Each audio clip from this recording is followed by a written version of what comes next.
I'm Dana. Welcome to Tools and Tips to Owning Your Worth. We are going to talk about why it is so important and healthy and high vibration to own your mistakes and move on.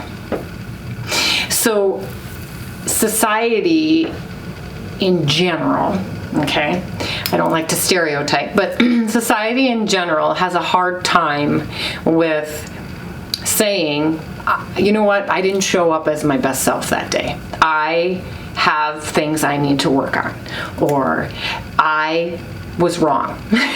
Those are three things you don't often hear in your relationships. So what I would like to propose, and the tool that I would like to share with you, including the other side of things, is to own your mistakes and move on. Okay? So let's take relationships. Relationships happen between people. If the relationship ends or hits a rocky point, it is inevitably both people's responsibility to own the part that they own. Okay? This is really hard, I know, but if we can self-reflect, if we can truly sit in what we could have done better, could have done differently, could have done at a higher vibration, and throw our ego out the door, okay? That's super important with this tool because it's not about your ego.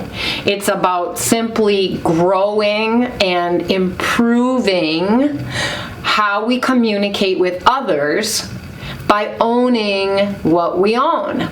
So if I snap at somebody because I'm tired, or I haven't eaten in a long time, or they've brought up the same topic 8 times and I keep feeling like we're at resolution but we're not in their minds, and I just launch at them verbally, that is on me. And then obviously, most likely, an argument would erupt, right? And if your ego's in there, guess what? This is what you do. So what I am suggesting is not in the throes of the battle, not in the heated moment, but outside of that moment, what I have learned to do so that I don't get in that moment in the first place is to own where I'm falling short of a higher vibration, and then moving from there by forgiving myself. No negative self-talk, no judgment, no shaming. How about, you know what, I'm sorry that I completely barked at you about that.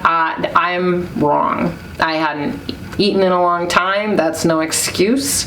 What I could have done better is managed my blood sugar and looked at you and said, right now is not the best time for me to have this discussion because I'm not in a good place. If you take the ego out of it and you understand how much strength, resiliency, and high vibrational energy there are wrapped in owning your mistakes and then just moving on from them, it can completely change so many aspects of your life.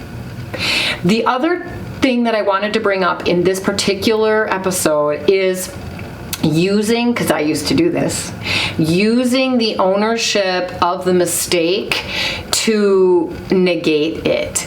So I would own everything, okay? I would be like, you know what? I screwed up. I did a terrible thing. And I wasn't coming from a healthy place when I was doing that. What I was trying to do is manipulate the situation to either avoid having the conversation that was being had, or to just get myself out of a situation that I didn't want to be in. That is not healthy. That is not what I am talking about in this video. And so since that is the pattern that I had in my 20s and 30s, I thought it was worth bringing up. So again, to circle back, own our mistakes. No one is perfect. And if we take our ego out of it, and we don't shame, and we don't blame, and we don't see it as weakness, and we remember that nobody is perfect, therefore we are not perfect, therefore we don't have to be perfect, it will help us in all situations come from a healthier place. So please consider doing this work and owning your mistakes.